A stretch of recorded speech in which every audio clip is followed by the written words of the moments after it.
Okay, hello everybody. Welcome to this session, which is, I don't actually have the name even memorized, pacing in dating and new relationships. So specifically pacing.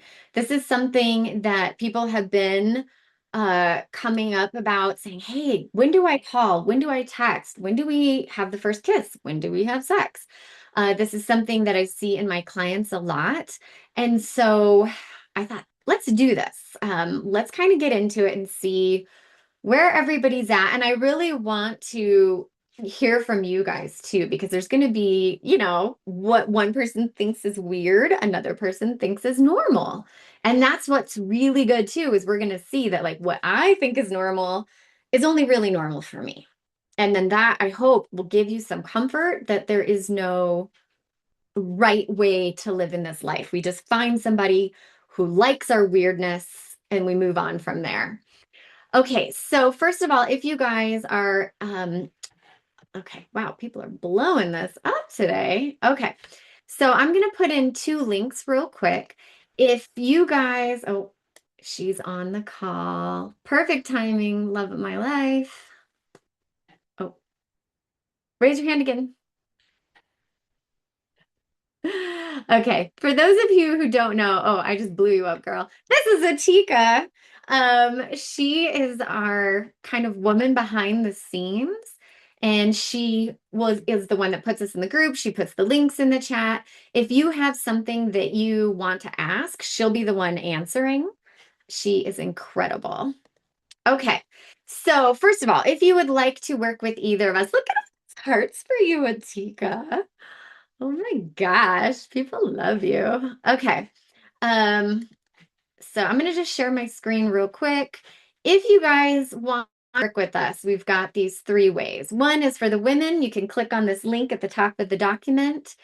We're gonna put a document in the link right now in the chat. So this way you have something to follow along. If you want to work with us, there's the women's group. You want to work with me individually, I contract through Relationship Hero. You can go through there. And if you want to work with Atika, she has her scheduling link. Atika, do you feel comfortable saying hi for a minute? Sure. Everybody, Atika. Hi, everyone. Nice to see all such lovely faces on the call. I'm Atika. I'm also a coach, and just saying, Lark is totally amazing. You're going to love her if this is the first time you're meeting her. And if you already know her, you know she's amazing. And I'm also a coach. As I was saying, I work especially in executive function, and then I also have worked in with people with ADHD, ASD, anxiety, depression.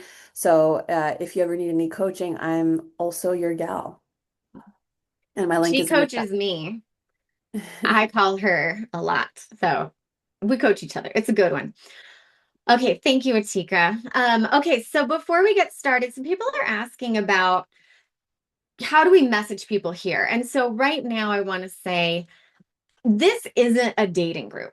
We're learning about dating. We're learning what to do when we go date other people, but this actually isn't like the scene to pick up on people. And the reason I'm saying that is because we don't want to make anybody uncomfortable.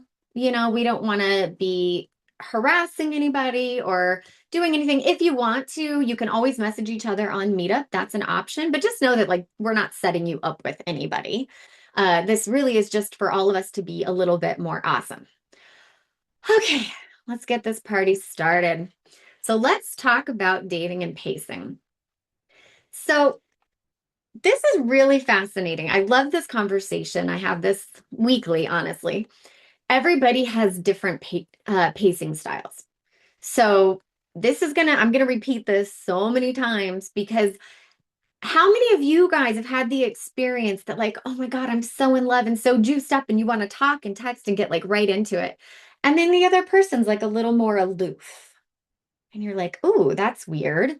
Right? And so you're like, "Oh, they're not feeling the way I'm feeling because I'm stoked. Like I want to know." But they're kind of just like blah, right? And so if you've experienced that, then it's like, okay, so this is my method. Now, this also changes depending on chemistry.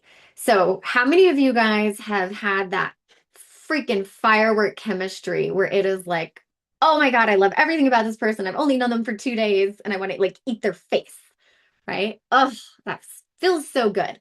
That is also to me like a red flag because those ones never work out. I am a big fan of a slow burn. I want to know, like, I want to know this person. I want to get to know them. When I was younger, I was like, pants on fire for boys, and now I'm older, and it's like, what are you about? What are you really about? Okay, so we're really going to get to know a couple things in this session. This is the other major point I want to make sure that you guys understand is that we often feel when we're dating that we don't have much control or power, right? Do you guys feel that way? Like you're there and you're nice and you're doing what you need to do, but you feel like that other person, it's like the ball is always in their court. Are they going to message me? Do they like me? All these things. And that is such a passive way to be in a relationship. It's a way of maybe showing your lower self-esteem, thinking that you're not worthy of like having some standards. Maybe you accept anything, which will be a bigger issue, right? Like maybe you're like, I don't know, this person wants to see me naked. I'll do anything, right? Like that happens. Somebody likes us, and you're like, all the boundaries and like self-respect flies out the window because somebody actually wants to touch you. So we are going to try to control these impulses. Okay, the other thing is that because of that, you actually have more power. So everything we're going to teach today gives you power, but also gives you the chance to be in that driver's seat in relationships so that you can lead a conversation, have the awkward conversation. It's okay to be uncomfortable.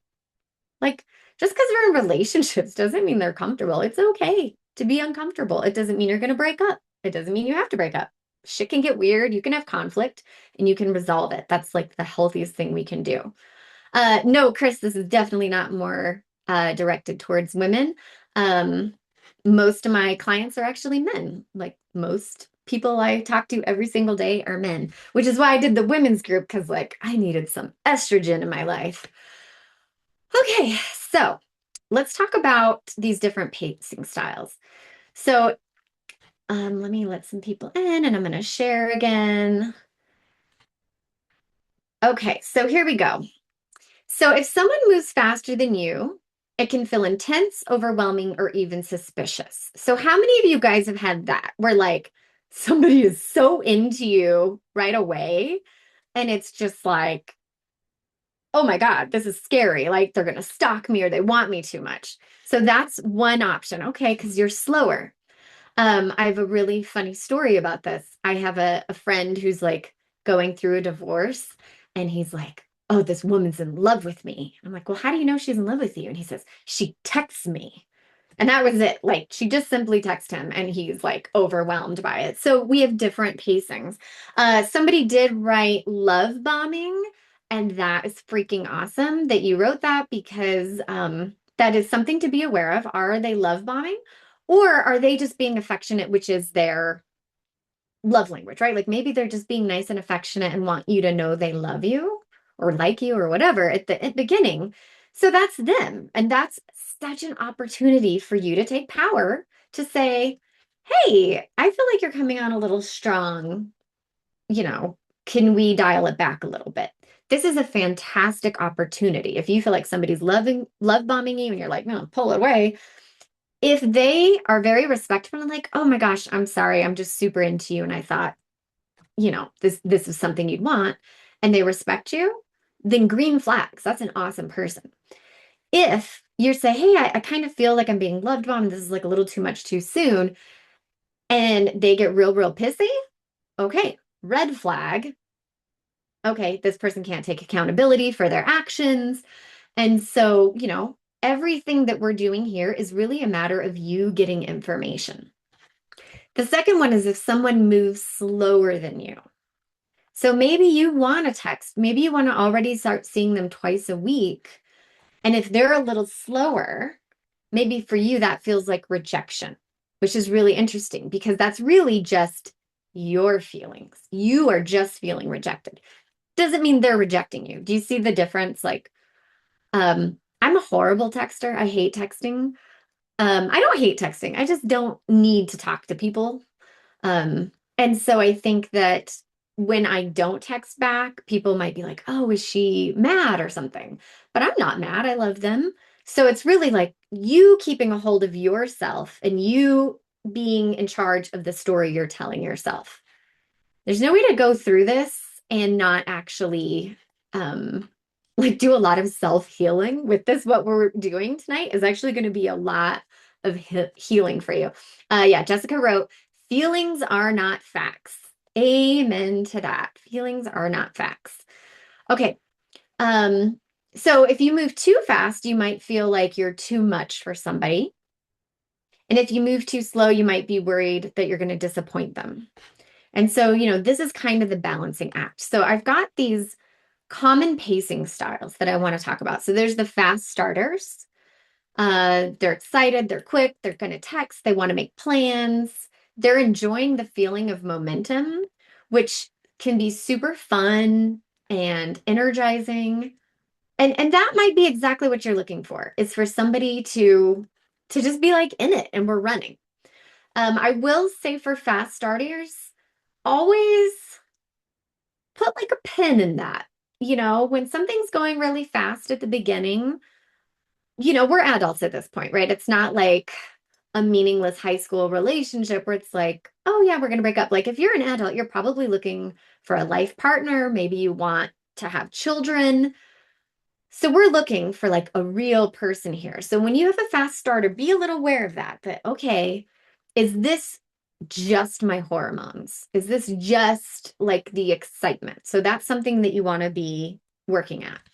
The next one is you're the slow burner. So this is me. I am a slow burner. Good God. For anybody who wants to date me now, it'd be like, we are just gonna go super slow. I need time to get comfortable.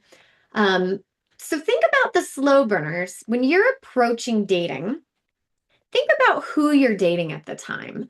And so maybe you're dating somebody who like just got out of a divorce or out of a marriage, right? Or somebody whose spouse died, something like that.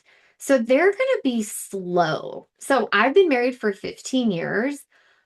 Oh, if I had to like go on a date and kiss somebody new, like I would be so freaking uncomfortable. Like, who's this new face up in my grill? Like, oh, I don't want to deal with that. So I'm going to be a real slow burner. Okay. Oh, yeah. Tamara said it was hard. Like, I can't even imagine. So for slow burners, if you're dating somebody that's a slow burner, I want you to give them some grace. Give them some like space to be who they are. Like, what are they going through? Do they work 100 hours a week? Did they just have a divorce? Something like that. Do they have 4 kids? So, with a slow burner, that's not a red flag.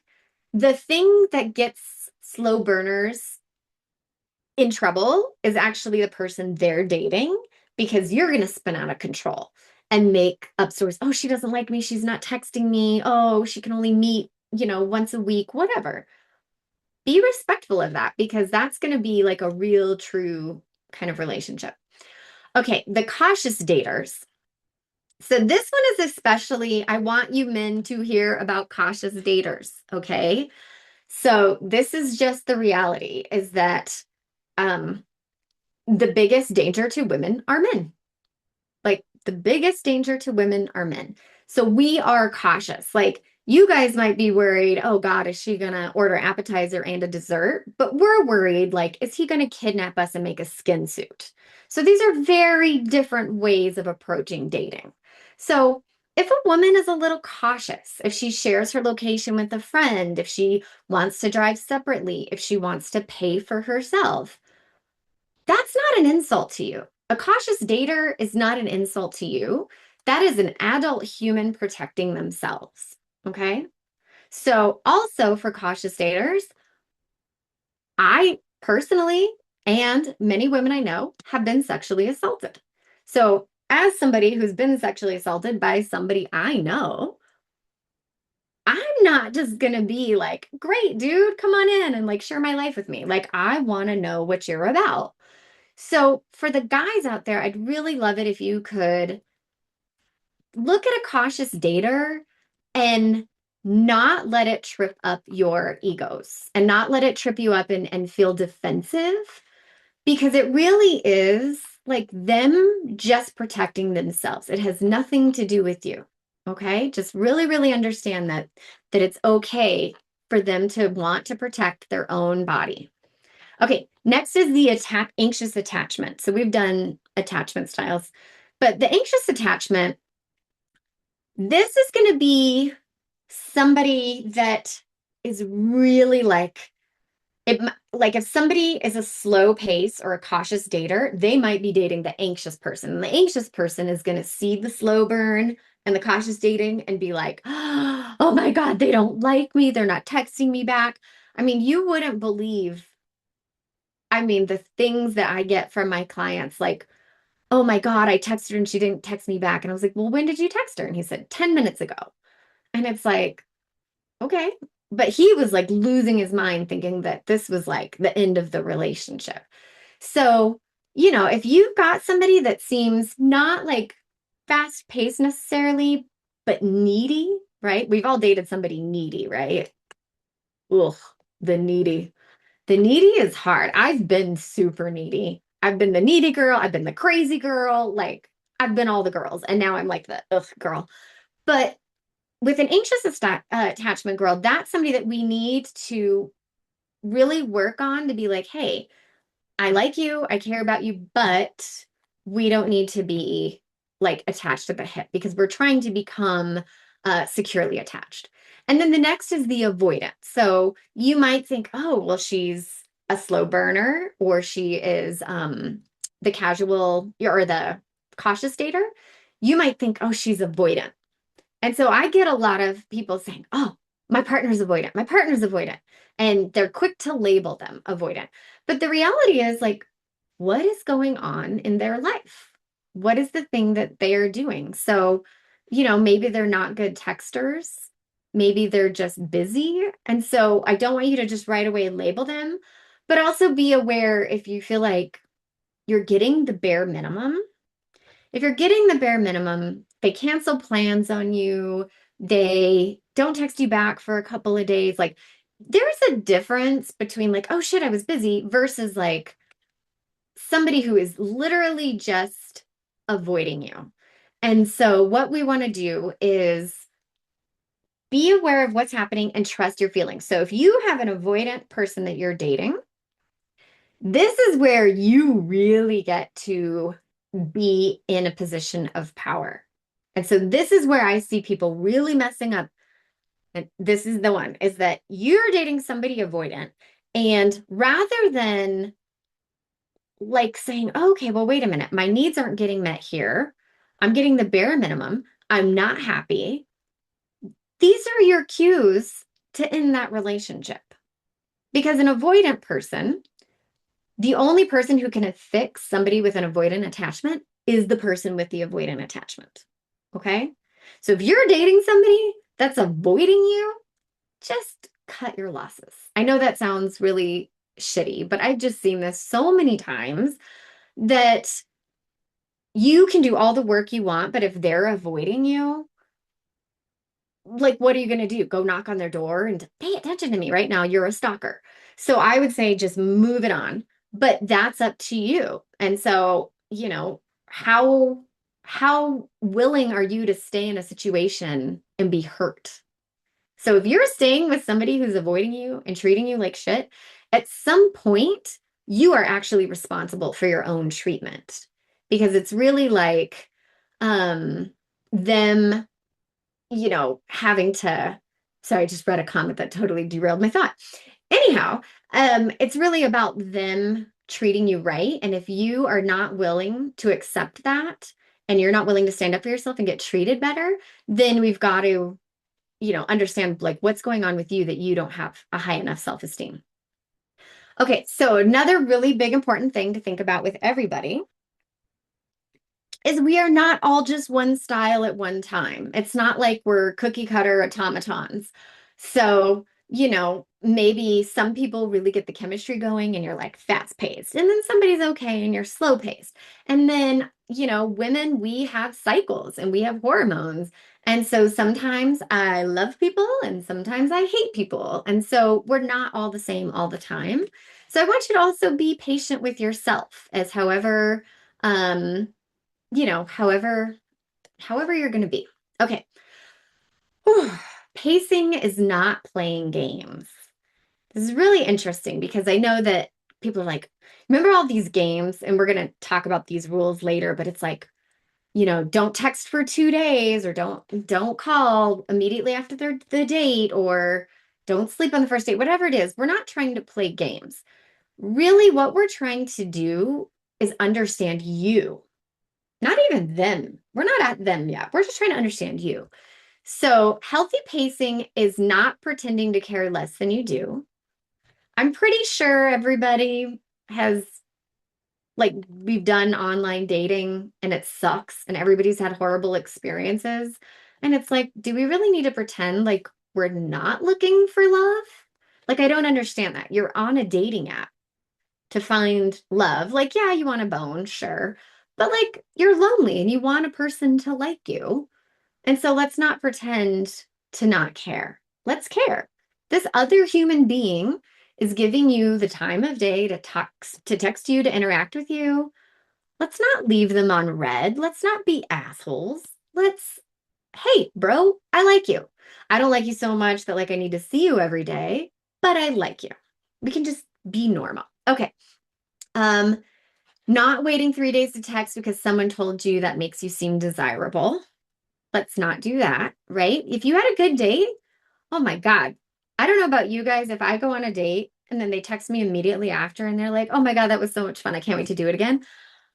That gives me butterflies. Like, that's a really good move. I really like that. Um, I just want to say, you guys are putting in such amazing things in the chat, and I can't read both, and it's very sad. Okay. The next is that we're not going to ignore somebody to create mystery. Ignoring somebody creates anxiety. Do you really want to fuck with this person? Do you really want to make them feel like shit? Like, I don't want to ever make anybody feel bad. So, like, that's not going to be my intention. So, we're not playing that game of like, I'm so cool, I can't text you. We're not going to withhold affection. Like, what's the point?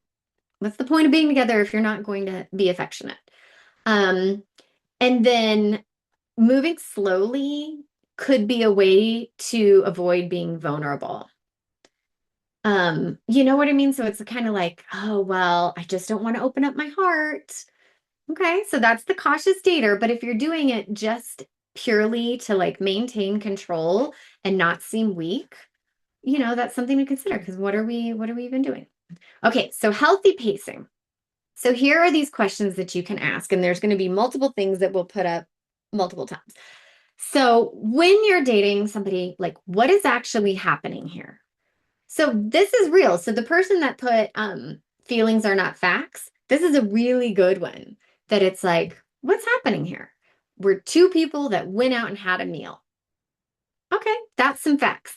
Are we having chemistry? Did we laugh a lot? Was the conversation so-so? So those are some things to look at. Next is, do I feel interested, grounded, or respected? So I'm sure you guys have been on dates where you like, oh, the conversation was both ways. They asked good questions. I'm feeling calm. I feel respected. Hell yeah, that's a green flag. Let's pursue this. But if those aren't true, if the person didn't talk, give you a chance to talk about yourself, if you didn't feel respected, if you didn't feel safe, like, these are things to avoid. As I move, or am I moving forward because I want to, or because I'm afraid of losing them? So this, to me, boom, boom, boom, here is the biggest reason I have a job, let me tell you. Because people are just afraid of being alone. And I've been there too. I'm no different. But, we get somebody that actually likes us, actually wants to see us naked, and we're like, fuck it, I'm planting my flag. This is my person.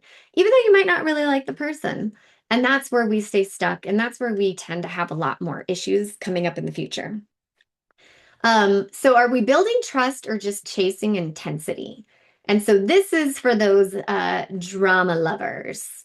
So I have a client, oh my God, I love him. He just went on a first date last week and they've been on the phone, and I guess they had like one little, kind of disagreement, and they both just very calmly were able to share their sides. And I was just so blown away by him that it's like, yeah, you can have a disagreement, but they were able to move forward. So we want to build trust, not intensity. Um, Intensity burns out, it does not last. I've been married for 15 years, and it's like all those beginning feelings are gone, but what's left is this like deep love of my husband, like profound, like the profound depth to which I love this human being is unbelievable.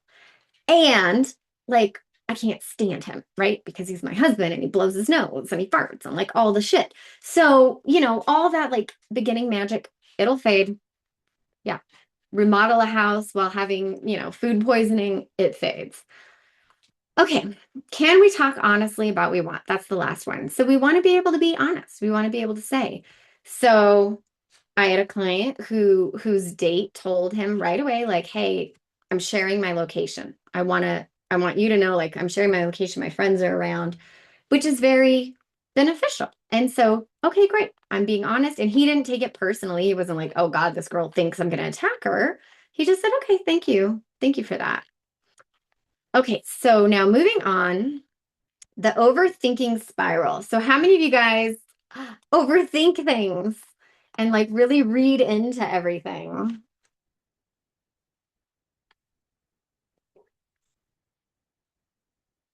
Oh my gosh, I just love all your comments. You guys are so wonderful. Let's just take a minute to appreciate how freaking awesome you guys are. Like, here it is. It's Wednesday night. You're over here. You're like, how can I better myself as a freaking human being on this planet? So, thank you guys for coming. Thank you guys for like wanting to be here and share this night with me. And like, you guys want to be better people. You want to have better relationships. By you being better, you're going to help partners be better. You're going to help friends be better. Like, we are creating the change we want to see in the world, and you guys are so awesome for being here and spending this night with me, and I really appreciate it. Okay, overthinking. You may start to ask yourself, should I text now or should I wait? Did I text too much? Do they think I'm needy? Should I ask them out again? Do they want me to kiss them? I mean, you guys can just read these questions, just whatever kind of thing that you would like to think. Um, and then this is when we start to tell stories about ourselves. And so maybe you'll say, um, let's see, do they think I'm needy? Let's just pick that one. Okay. So now you're going to start to spin out of control, being like, oh my God, well, I did the double text and I asked them over, and, I already told her I wanted her to meet my mom. And so maybe this is when you're going to spin out of control. Once you start spinning out of control, that's when you inadvertently create the environment that you're exactly worried about, right? Like, I'm worried about being needy. So then I really want to connect and I really want to get an answer. And I really want you to tell me I'm not needy. And now I just look super needy. You see? So that's kind of the way that we create this thing. And so we want to just take things as they come. This is very hard for overthinkers. Do they actually like me, or are they just being nice? That's a tricky one because, you know, when you're dating, like, okay, you maybe first date, second date, they're there. They're there alone with you at the restaurant. Like, let's just assume, as long as it's like known, hey, we're going to do a date, let's just assume that they want to be on that date with you. Okay. But and this is for the guys again. If you're at a bar and you're hitting on a woman and she's being nice to you, that is tricky for you. And I'm really, really sorry because other men have ruined this for you. But if you're being nice to a woman at a bar and she's being really nice, it could just be that she's trying to escape the situation without you getting angry and hurting her. This is real stories. This is what it's like for life as a woman or as women. And so think about that am I providing a situation where I'm making this woman uncomfortable? So she might be acting nice just so that you don't murder her. But so it's like if you're at a bar, you're not like up on her body, you're not hovering over her, you're giving her space, you're not near her drink, you're not gesticulating wildly at her head. Don't touch her. Don't ever touch a stranger at a bar. But so if she's still being nice to you, if you're giving her space, you're not touching her, you're not threatening her in any way, and she's still like joking with you and laughing with you, then yeah, she's interested. But if you're coming on real strong and you're like the tough guy and I hate when people gesticulate in my face you know, and she's just like, oh God, this is terrifying. She might just be like playing dead in a sense so that she can get out of that situation. So again, you are in control, right? You're in control of your body. And then that way, if she likes you, is, oh, she's standing here, she's talking. Justin's like, I'm not a murderer. I love that. I don't think you're a murderer. I hope not. Um, okay. So then what we want to start noticing is instead of noticing how we feel, we start obsessing over how we're being perceived. This is so me. Oh my God. Like instead of being like, oh, it felt great. It felt like we're having a good time. It felt like they're laughing and enjoying themselves. I freak out and I'm like, was that joke weird? Did I say something? Did I cuss too much? I'm doing it this whole time. This whole time I'm talking to you, my brain is like, oh, Lark, you said the F word. Oh, Lark, you stumbled over that. Oh, they're going to hate you. You're talking about murder and rape too much. So it's like instead of me being present, I'm obsessing over how you guys are perceiving me. And so that's what we do on dates. And now suddenly you're out of the game. And so you might be on a date and it might be going well, but really, you might be acting so weird and awkward because you're like in your head that your partner on this date is going to be like, I don't know, they were just kind of weird. So, see, we keep creating that situation. We have so much power. We have so much freaking power, guys. We just have to initiate it. We can't let our feelings and our low self-esteem get ahead of us, right? Like, power through. We have so much power. Okay, so instead of asking clear questions, we tend to look for hidden meanings. How many of you guys look for hidden meanings in the text, in the pauses, in the emojis? hmm So I have a client who, if somebody like the girl that he's interested in, if she thumbs up a story but doesn't heart the story, he falls apart. She didn't heart it. Okay, she didn't heart it. Like to me, that means nothing, but to him, it's like he is putting so much weight on a heart versus a thumb. Like that to me is crazy, personally, because maybe just because I don't read into things like that. But to me, it's like if you were to be so concerned about an emoji, then understand that you're probably anxiously attached. Like that's a big red flag for you personally. If you're like, oh my God, I've spent the last hour being bummed out that it was. Yeah. So Renee says, "Oh gosh, I'm the type of person who thumbs up mostly. I'm a thumb upper. I love I love a thumb up. It's not passive aggressive for me. Thumbs up to everything. I love everything. But then people think it's passive aggressive. So, we've got to give some space." Adala says the dot dot dot. That's so funny. I love that. Okay, so now let's ask these questions instead when we're spiraling. Okay, so remember, this is when we're like spiraling, we're laying in bed. Oh God. Okay, what do I want to know? Or what do I want? What do I want to know? What am I assuming? What is the other person showing me, and what conversation needs to happen before the next steps? Okay, so if you take anything out of this, I want it to be, and I'm going to just put this in the chat just so you know how important it is. I want you to take these questions with you. If you do this in almost any given situation, you are going to learn so much about yourself. What do I want? What do I want to know? What am I assuming? What is the other person showing me? what conversation needs to happen before the next step. I mean, my God, you do that and you are gonna be on it. Um, and so what do I want? This is kind of an interesting thing because you might want love and life, and that's what you're going to say. Oh, I want a partner. But it might be something deeper that, like, gosh, I just want to be validated. I just want external validation. Like, go deep with this. There's no harm. I tell you what, if you're sitting alone by yourself and you go through these questions by yourself, you can go deep. You can make it painful. You can cry about it. Nobody's going to know, but you're going to get to know yourself more. Okay, let me take a breather. How's this going for you guys? Are you guys learning? Is this interesting? Lori, sporty Lori. I love her. Okay. Okay, good. I'm glad because this is like coming directly from my daily life. Okay, so now let's talk texting. So there's no universal timeline. Remember, there's no universal timeline. Texting is very interesting. Holy shit. Texting is like I think there could be a book on texting just by itself. The psychology of texting. Um, so if you're in your 20s and 30s, you have a certain way of dating.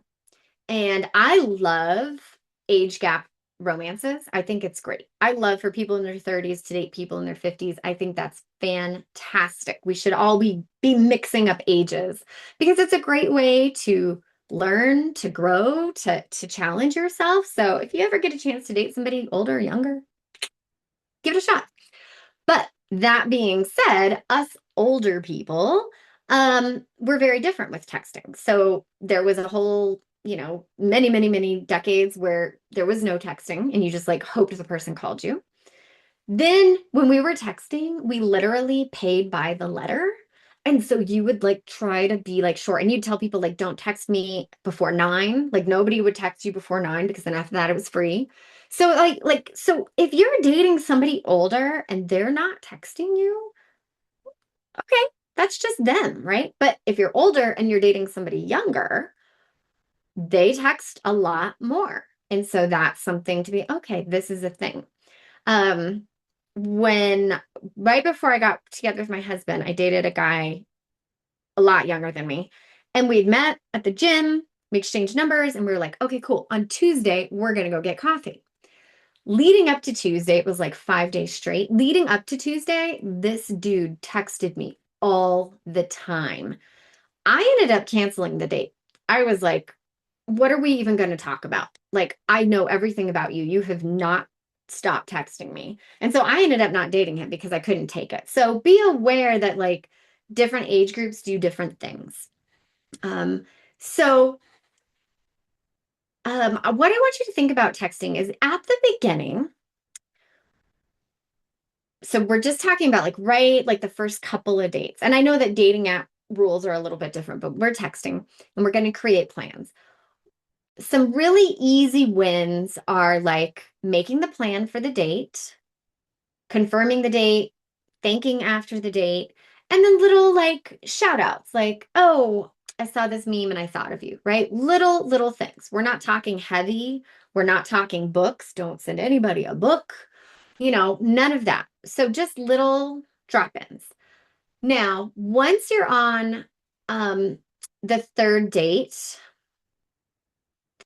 I like the third date an awful lot. If you get to a third date, this is awesome. On the third date, I want you guys to be having conversations about communication. So by the third date, we want to be saying, like, hey, we've gone out a couple times. I feel really comfortable with you. I'd like to talk about this. And you can actually just like address it, right? Like you would. Isn't it so funny that when we go to work, we really do like we can talk about things like, hey, how does this project work? How do I learn this? How do I do that? Like at work, we have no problem learning. But when we get into relationships, we assume it's just supposed to flow. Now, do you guys see that? Do you guys ever have that? Oh, we're dating and it is just supposed to flow. That is insane to me because once we get in that date, it's still logistics, you know, like I'm going to go out on a date with Sunny. I've never met him before. I need to know what Sunny likes, what's his style. They need to know what mine are. And so I think that's really, around the third date is when we want to say, okay, I really only like 2 or 3 texts a day. I don't mind doing a phone call twice a week. That's fine. Oh, hey, Nisha. I'm glad you're here. So we want to be sure to have this conversation around the third date because by the third date, it's like, okay, we like each other. We're definitely going to see each other more.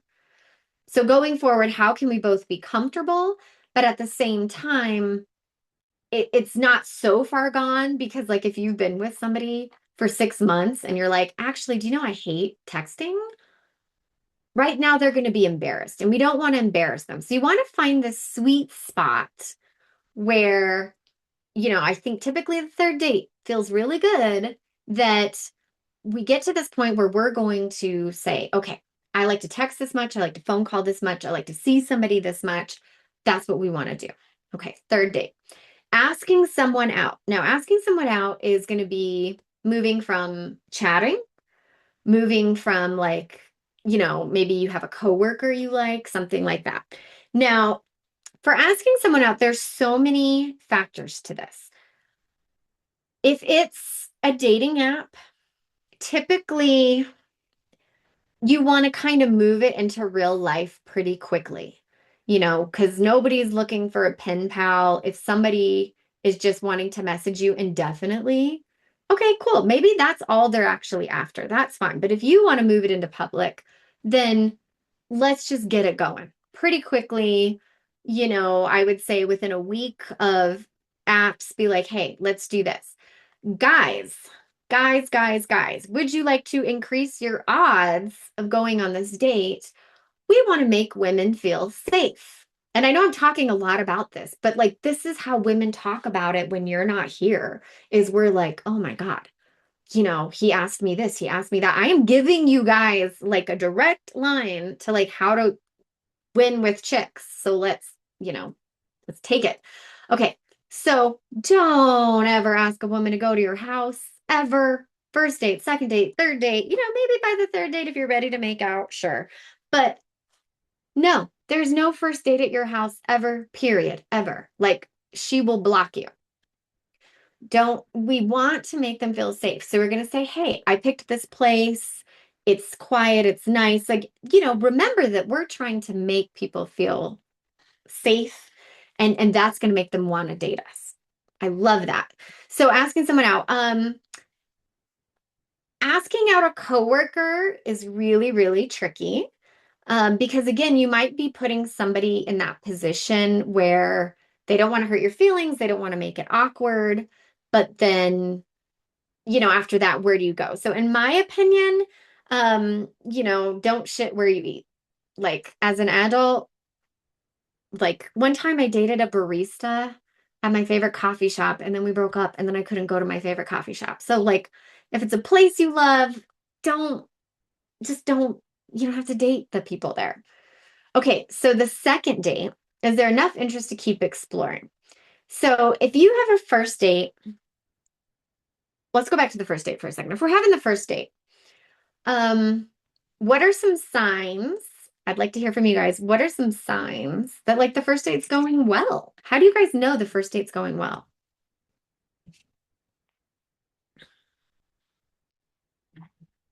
Okay. Don't get a she says she doesn't want you to pick her. Oh, I love iPhone SE2 said, don't give her shit if she says she doesn't want you to pick her up. Yeah, she doesn't want you to pick her up. I don't want anybody to pick me up. Nobody wants anybody to know where they live. Okay, so I'm just catching up. Good banter. She doesn't stab you. Um, yeah. Smiling body. We need to do a first date class. I think that would be super fun. Noah says if they're engaged. Yeah, if they're engaged. Neither of you are checking your phones. I love that. Oh, you lose track of time. God, I love the losing track of time. Um, yeah, you get texted after. and ask questions about the date, laughing eye contact. Oh, I know. I get gym crushes too. Gosh. Okay.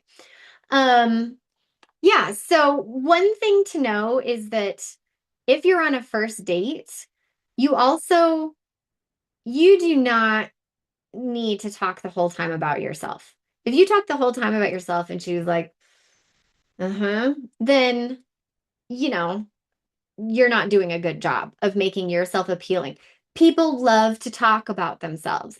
If you want a chance at a second date, freaking ask questions, be engaged. Oh, how did you get into that hobby? I mean, it's so simple, and yet people go on dates and they're like, let me tell you my life story.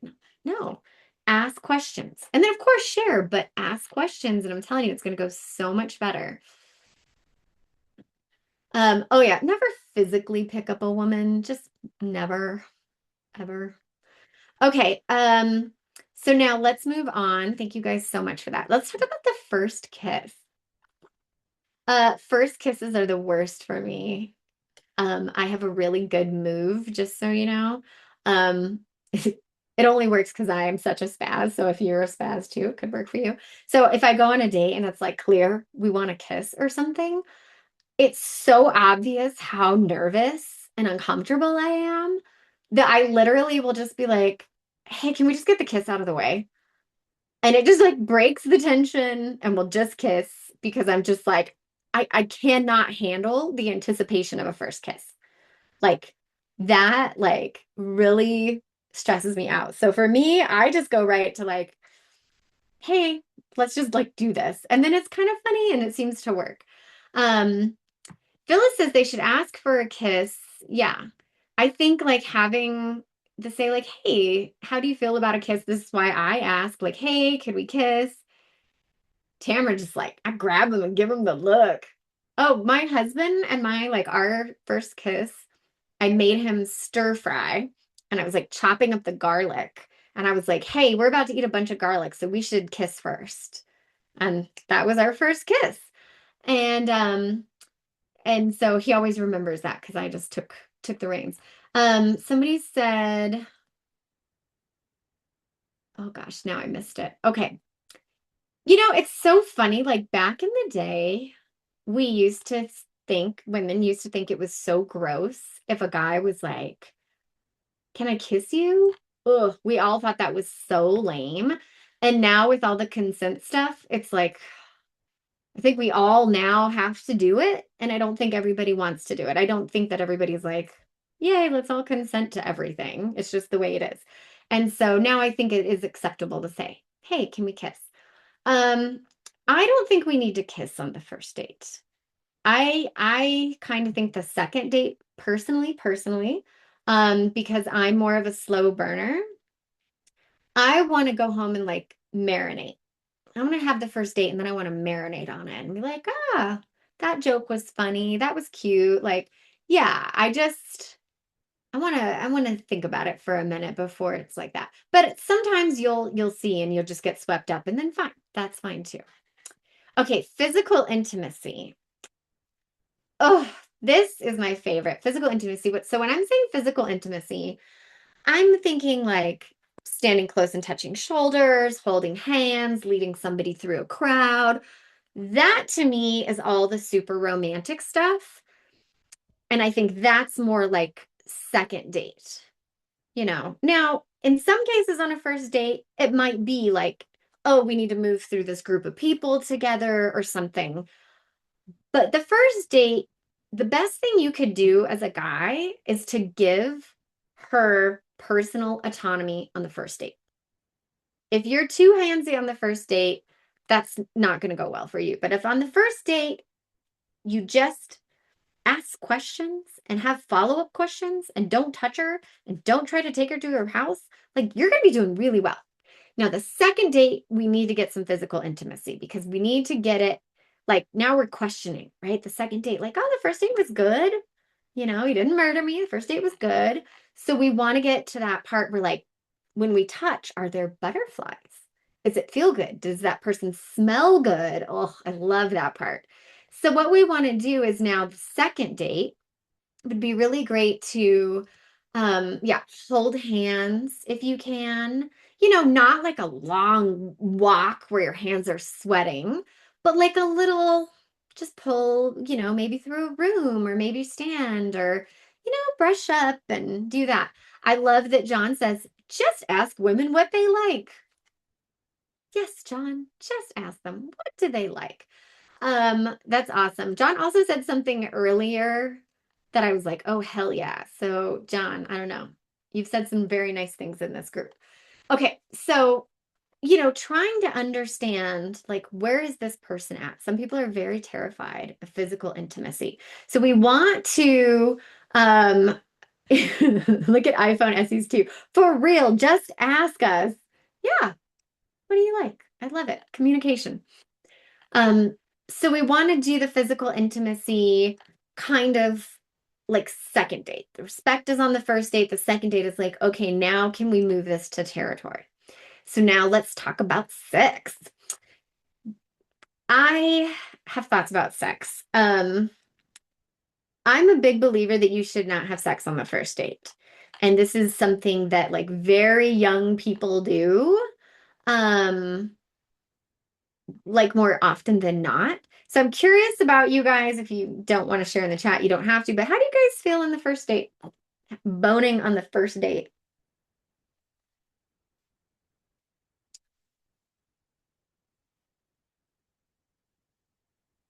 Yeah, no sex on the first date. They lose respect for you. Yeah, good. Okay.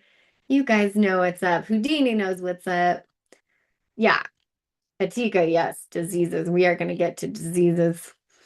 Yeah, so I think the problem with sex on the first date is that it actually chemically releases hormones, right? Oxytocin that makes you feel in love. It is going to give you a false sense of intimacy. It's going to make you think you like this person that you don't know anything about it. Um, and so I really, I highly don't recommend it. Hi, baby. So we don't want to do that. But there's also conversations that we need to have happen. But let's talk about the sex on the first date one more time. God, I just lost my train. My little dog came and kissed me. So having sex on the first date, one, it produces this false sense of intimacy. Two, you run the risk of getting an STD.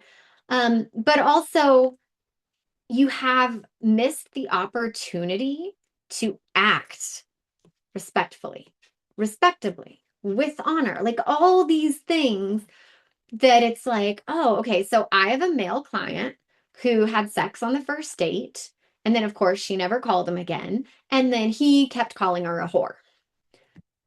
And I was like, but you had sex with her on the first date. Like, you both had sex on the first date. And maybe that's all she was interested in.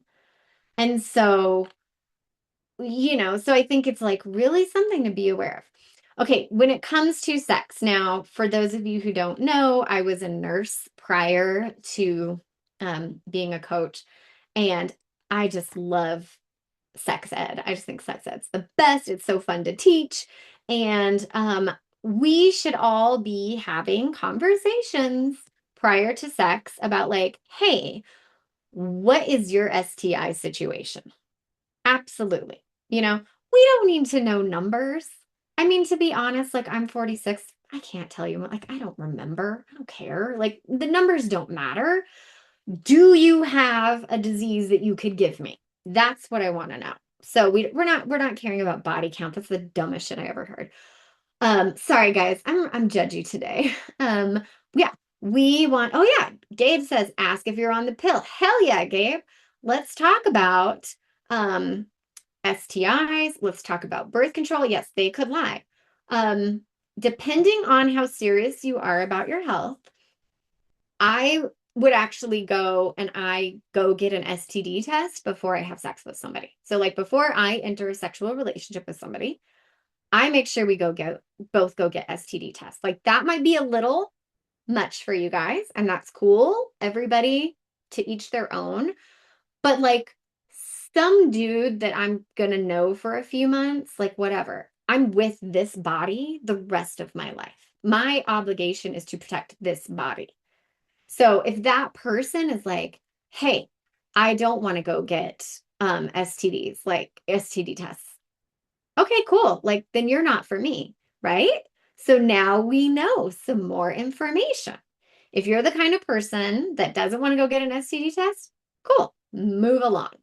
So see how you're still um in the position of power. Oh God. Yes, iPhone STDs kill the romance. Um, okay. So please no more misogynist comments. Oh, got you. Okay. I thought you meant me. And I was like, oh, I hope I'm not. Okay. Anyways, so I think it's really important to know that you can have these conversations. You have one body, you have one life, and it is your job to protect it. So feel free to get it tested. Do you see a doctor to do the testing? Yeah, so you can go to a doctor. You could go to God, like Planned Parenthood, and they do the whole uh rigmarole for you. And so yeah, urgent care. But this is really important. And then it shows your partner like, hey, I respect you.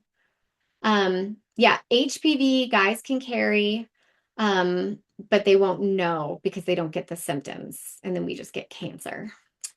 Fun. Okay. Exclusivity. So this is going to be a little bit down the line, but we want to know that we have this good connection. Are we going to be boyfriend, girlfriend, girlfriend, girlfriend, boyfriend, boyfriend, right? All this good stuff. How do you guys feel about being exclusive? Is that too far down the road? Are we still talking about dating? Where are you guys at?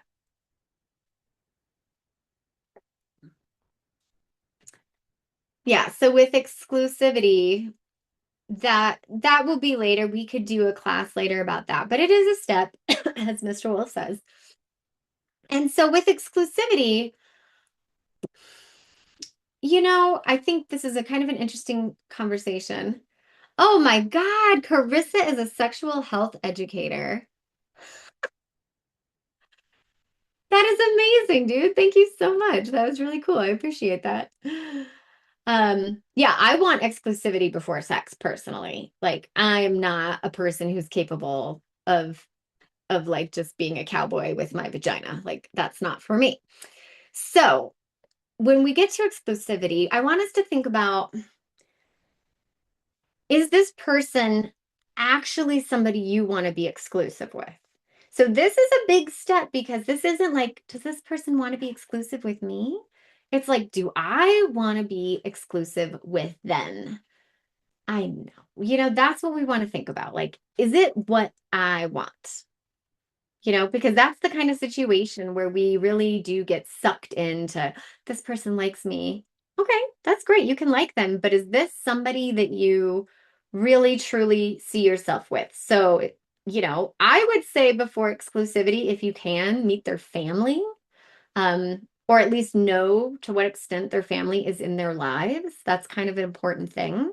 Um, have the conversation about religion, have the conversation about politics, have the conversation about children, all of these big things. I would have those big conversations prior to like, this major exclusivity. Okay, next up is, I guess becoming official is the same thing.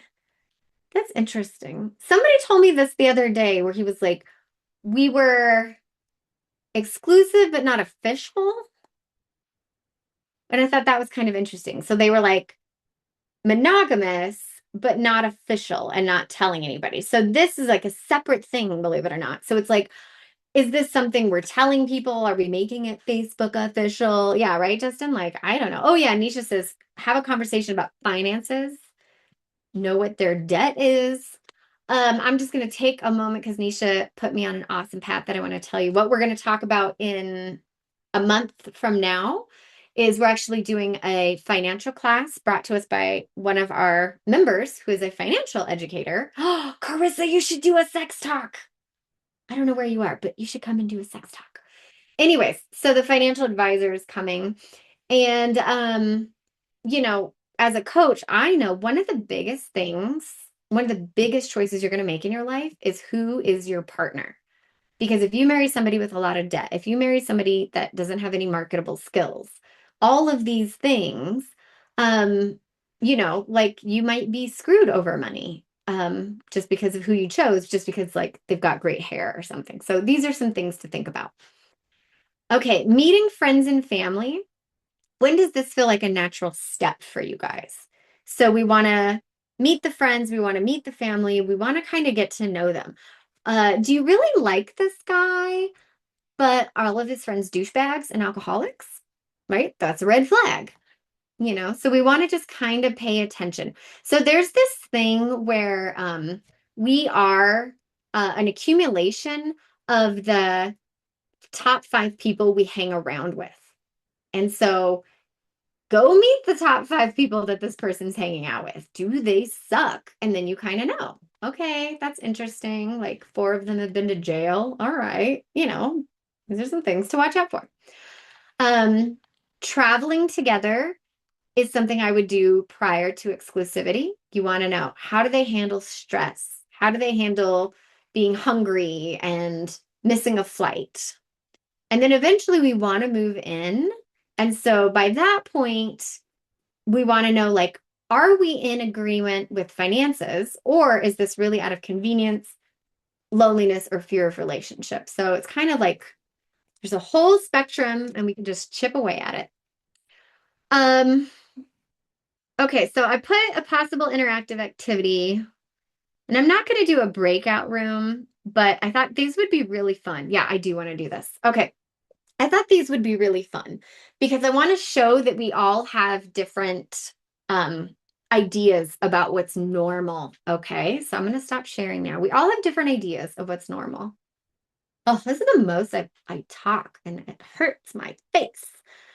Okay, so let me pull these up. So what I want to talk about is I'm going to put something in the chat, and then I want you guys to all say, like, is it too soon? Is it too early?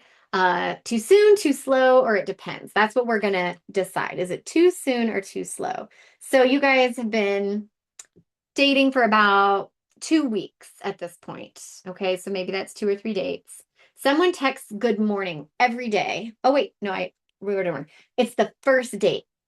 Okay, someone texts good morning every day after one date. Okay, guys, I couldn't read. Yeah, too soon. Ew, right? Ew, ew, ew, ew. Okay, good. We're all in agreement. I do not want that shit. So you had one good date. Don't text them every morning after that. Good morning, beautiful. Um, Okay, there we go. Okay, next is someone asks for a second date before the first date is over. So someone asks for a first date before or second date before the first date is over. Yeah, I think it's good. I mean, yeah, it definitely depends. Like, is it over the first cocktail? Is it at the end of the date? But I think, when I think about it, I think a lot of people typically say, hey, this is really fun. I'd like to do this again. Right? And that feels normal, right? This is really fun. I'd like to do this again. It's letting you know there's an interest. Okay. Uh, Someone wants to kiss you on the first date. Do you guys feel comfortable with that? Being kissed on the first date? They're going to ask, we're going to do consent, the whole 9 yards. Yeah. A hug might be okay. I feel a hug. So, boys, notice how many women are saying no to being kissed on the first date. See, you guys are getting a hell of a good education here, men. Yeah, we're cool with hugs on the first date, right? But I do not want anybody's shit in my. Okay. Um, if someone has not kissed you in 4 days, okay, like that's weird. You might be like their new best friend. That's what I think. Yeah, no, 4 dates, move it along. Move it along, sucker. Okay, someone asks about exclusivity after 2 weeks. 2 weeks, and they're like, yo, I want you to be mine, my baby. Too soon. Yeah, it's been 2 weeks. Somebody's like, chill. Yeah. Slow your roll. Okay, someone wants to move in after 3 months. Hell no. Oh my God. Red flag. If somebody wants to move into your house, mm-mm. There was a really great woman on this call once, and I can't remember her name, but she had a really cool thing. Maybe you're on this call right now. She had this really cool thing where she says, give people their boundaries right away and or what your boundaries are right away, and you'll find out what they're after. So if you're saying like, hey, just so you know, like I'm not comfortable ever loaning money, then they'll be like, oh, okay. That's what that if that person's mad about that, then maybe they were after your money. If you're like, you can't, um, we should do a whole section on long distance dating, actually. Okay. Um, God, my brain just lost it. Oh yeah. So if somebody is, guys, I'm so sorry, my brain totally just like erupted. Okay, I don't even remember what I was talking about, but we'll circle back. I do want to do long distance dating. Does anybody else do long distance dating? Is that something we should learn? Okay. All right. We're going to do long distance dating. I'm going to add that to the list. Expect long distance dating the first week of August, okay? Because I think that's great and super pertinent to my own life. Okay, so oh yeah, moving in. That's right. So if somebody's like, "Oh, can I move in with you right away?" or something, then you know like, "Oh, okay, they're after my house." Or if so it's like kind of like you put up some boundaries right away, and then whatever they fight you on might be what they're after you for.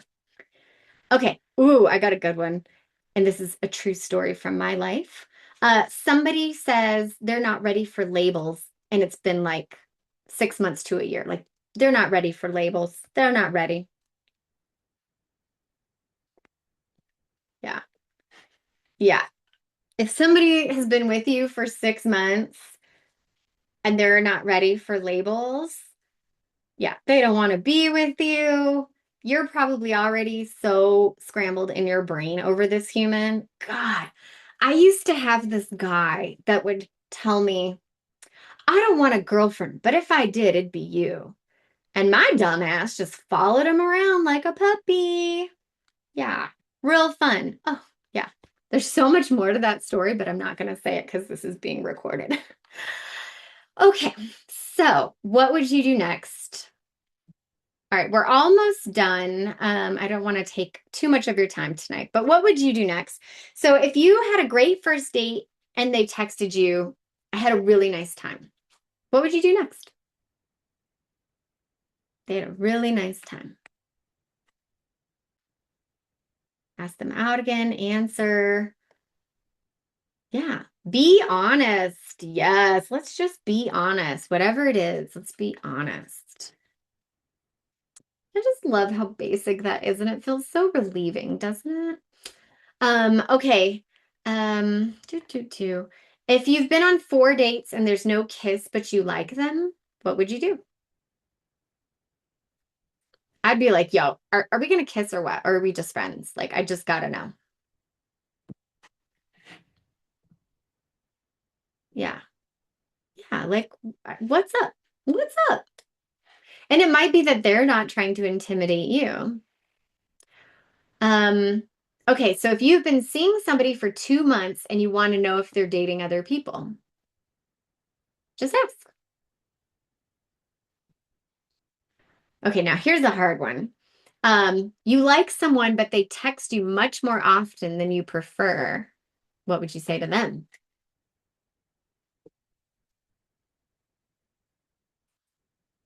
Yeah. I once dated this guy and he like sent me a good morning, beautiful text every morning. Oh, and I finally was like, dude, I have anxiety. Like, I'm so anxious to wake up and look at my phone because I'm going to click it on and you're going to be there, like, already in my fucking head first thing in the morning. And I finally told him that. And he was so butthurt. He didn't talk to me for like 2 weeks. And then it was fine. But it was just like, calm down. I don't like that. Okay. So, what I want you, let me think about how I want to do this. Okay, so when you guys have that document, now remember, like these documents are yours. This is real, actual coaching. Like you can throw it away, obviously, but you can also just save them and go back and visit them. So there is a spot here called, let me share this, the pace map. And so what I think you guys could do for journaling is to take this pace map and I want you to reflect personally where you rush, stall, freeze, or wait for the other person to leave. Okay? So I really want you to think about that because these are going to be clues for you. Okay, I rush into texting. I'm way too emotionally vulnerable. I move too fast at the beginning. Okay, so maybe that gives you a situation of knowing like I'm a bit needy. I'm a bit anxious, right? Like you're going to learn about yourself. Do you rush into sex? Are you using sex as a means to like get people to fall in love with you? Oh, wait. I need to break that up. My bad.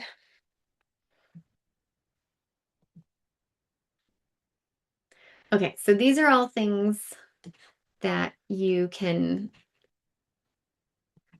I get really super into editing these sheets of paper. I will change that. Okay, so what are some dating rules that need to be re-examined? So wait 3 days to text.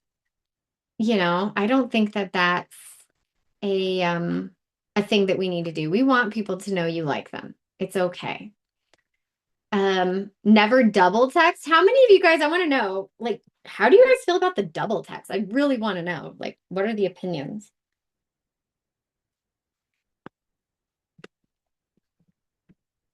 Ooh, okay. So double text is where you text somebody like, "Hey, what are we doing on Friday night?" And then they don't respond, maybe for like a couple hours, whatever, and they don't respond. And then you go back and text them again, like something else, like, "Hey, I saw this meme and I thought of you." And so that's what we've got to do is that's a double text. And the younger kids are like, "Oh my God, don't double text." And I think that's kind of an interesting thing. Yeah, I don't mind a double text, but the third text, like I wouldn't do a third text, but like, hey, I'm asking you about this thing and this other thing happened. But, typically they say don't double text. Somebody says it's okay. Yeah. Rachel's like, not the triple text, but the double text. It's really interesting. It's a really, really interesting thing. All these texts. Okay. Um, the man should always make the first move. I fully disagree with that because, now we live in this world where men are you know, like taught to not make any move and not do anything. And so I think this is a really great opportunity for us ladies to make some first moves and be a little, you know, more proactive and I think that it's a really good time. Guys, do you like it if a girl makes a first move? Is that a good thing for you?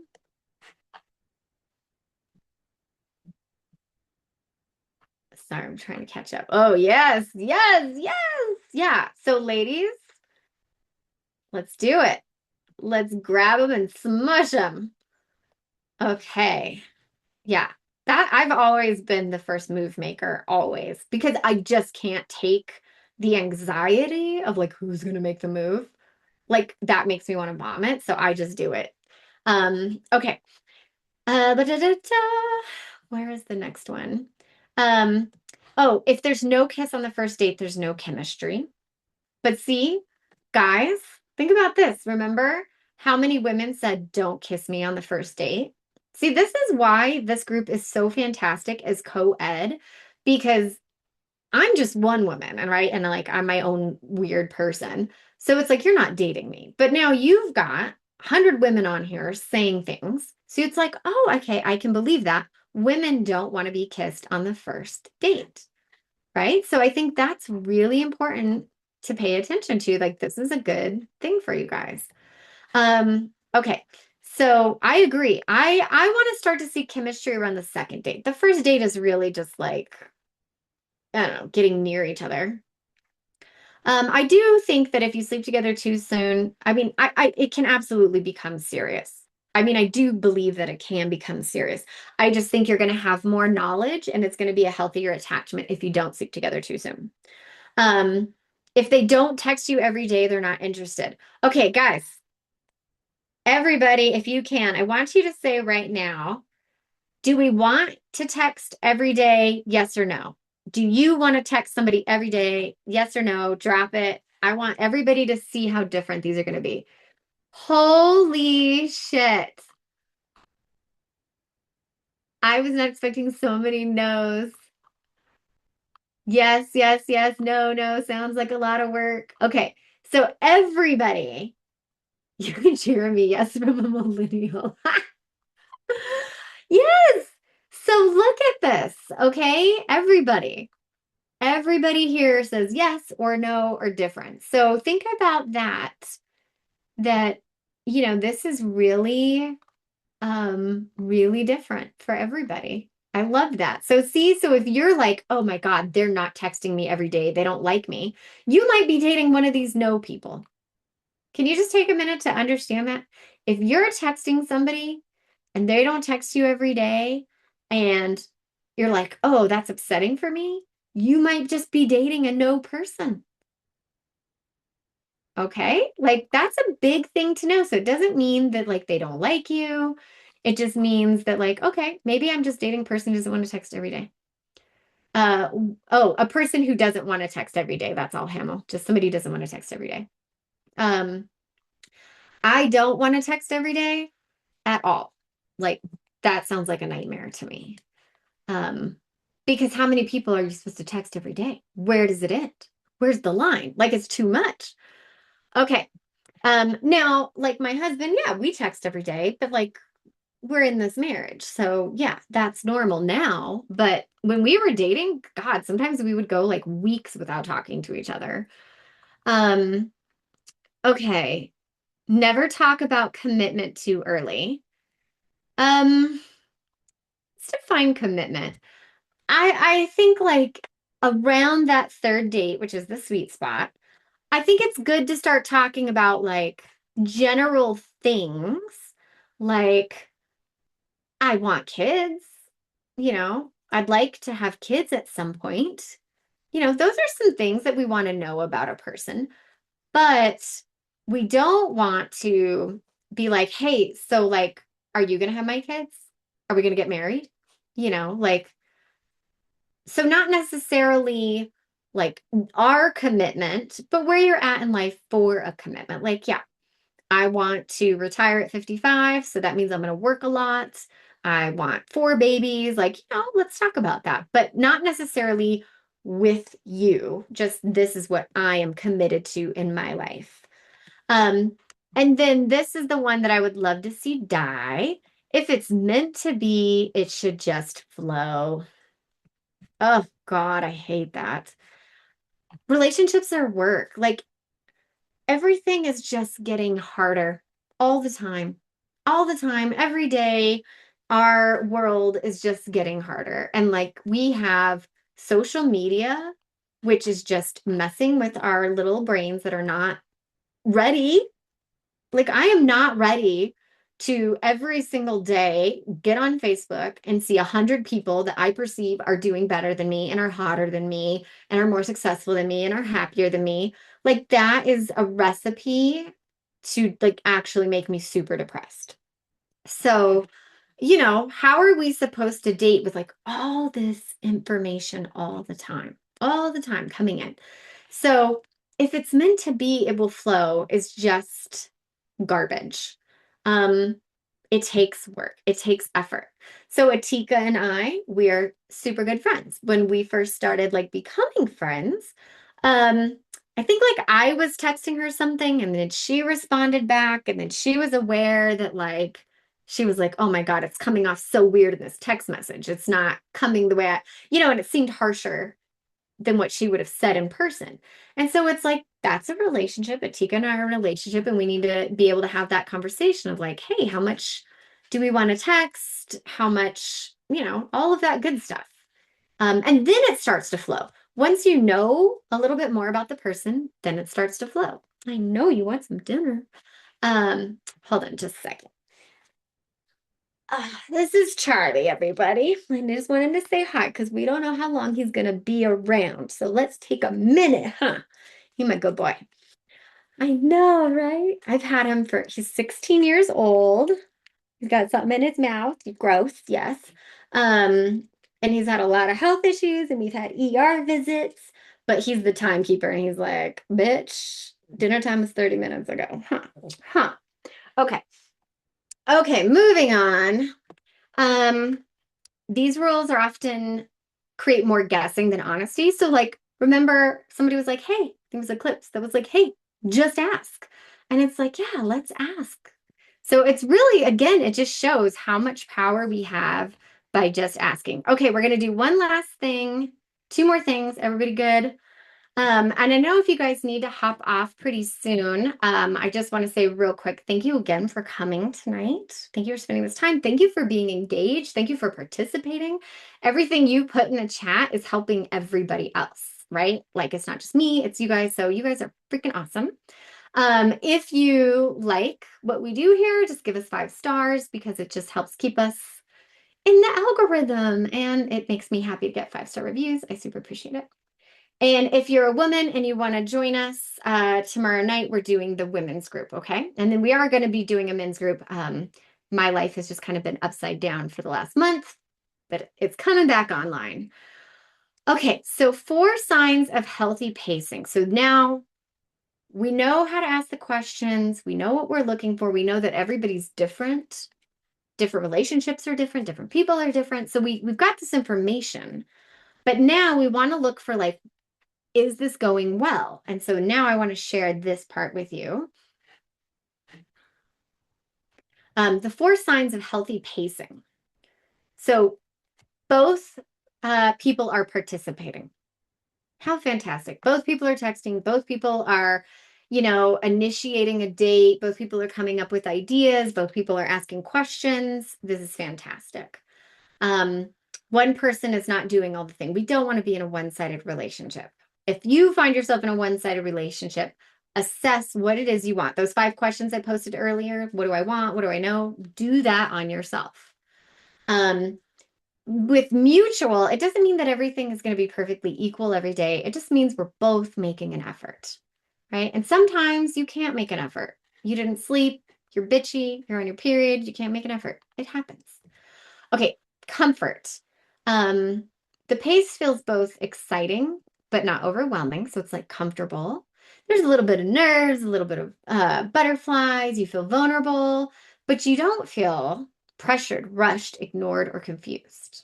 So that's really like I don't feel any of those things. Comfort matters. Like, are you comfortable with the amount of texting, what's being texted, physical affection, sex, labels, time together, commitment, all of it. Okay, clarity. You're not building the relationship entirely on assumptions. You actually know some stuff about this person and you're not just making up stories.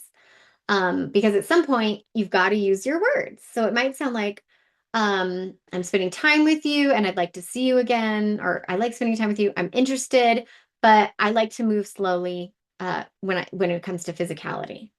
I enjoy this and I'm curious where you're at with dating other people.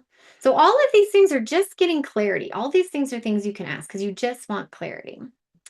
Next is consistency. So healthy interest, there is some steadiness to it. It's not like, ooh, this is the one I hear all the time. When we're together, it's great. And then there's like 2 or 3 weeks that it's nothing but drama and chaos. But then when we're together, it's great. That's not healthy. That's not healthy. So we want it to just be consistent. If it's fast, consistent, slow, consistent, whatever, it's just steady. That doesn't mean constant communication. We're looking to actually have secure attachments. So it means we don't have to text every day. We can be consistent and attached, but not needing too much all the time. Um, okay, I guess I did that.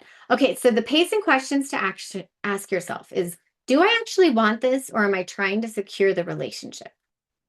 So are you texting every day, even though you're not a person who wants to text every day, but you're doing it to secure the relationship? It doesn't mean you have to change your behavior. It just means that's something for you to know. Am I moving towards this person or away from discomfort? Ooh, ooh, ooh. Ask yourself that all the time. Do you really like this person or are you just trying to avoid loneliness? Have we built enough trust for this next step? Right? We want to keep building these foundational layers for each step. Is this mutual?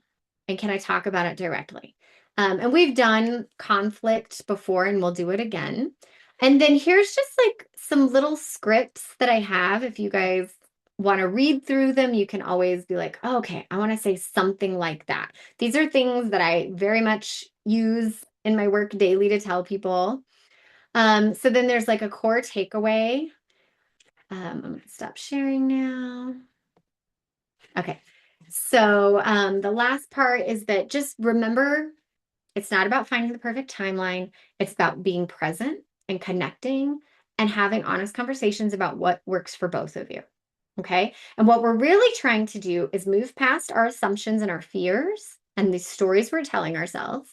And then we want to um, also be aware of like, why are we in this relationship? So, that is pacing in the relationships. Was this good? Is there something you would like more to for in the future? Oh, thank you, Jen, for saying that. Yeah, thank you, Logan. Guys, this was such an amazing chat, and I'm just so bummed I didn't get to see more in the chat. Um, okay, anyways. So thank you guys so much for coming. So here's what we're doing. Tomorrow night is the women's group. Um, Oh, thank you, everybody. Oh, thank you guys so much. I really, really love this. Yeah, just so you know, I love you guys. Like this group exists because of you guys, but the fact that you're here and you're like sharing and helping each other. Look at how much, like, we just taught a bunch of dudes a bunch of stuff about women tonight. And dudes, that was awesome for you. So I think this is really, really important. Yeah, I'm going to share the recording. Give me about 2 days. I'll send out an email with the recording. And then tomorrow night we're going to just be in the women's group talking about like basically everybody's going through something and whether or not we want to offer support, whether or not you want to come on and just share what you're doing, that's fine.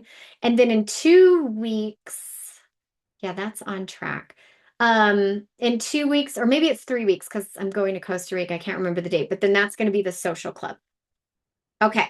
So I love you all so much. Thank you very much for coming on and spending this time with us. And feel free to message me anytime. Let me know if you have things that you want to, go on and learn about. And I think that's it. Atika, do we have anything? Am I missing anything? No, we're good. Okay. Alea, I don't know if you're still here, but I'll message you later. Let me just copy that. Okay, so everybody, I love you so much. Thank you, thank you, thank you. Mwah, mwah, mwah. Have a great night, and I will see you in 2 weeks. Thank you, Lori. You're so supporting Lori. All right, I love you all. I love you, Nisha. I love you, Mark Ryan. I love you, all my regulars and my new people. I hope you become regulars and have a great night. Thank you, thank you, thank you.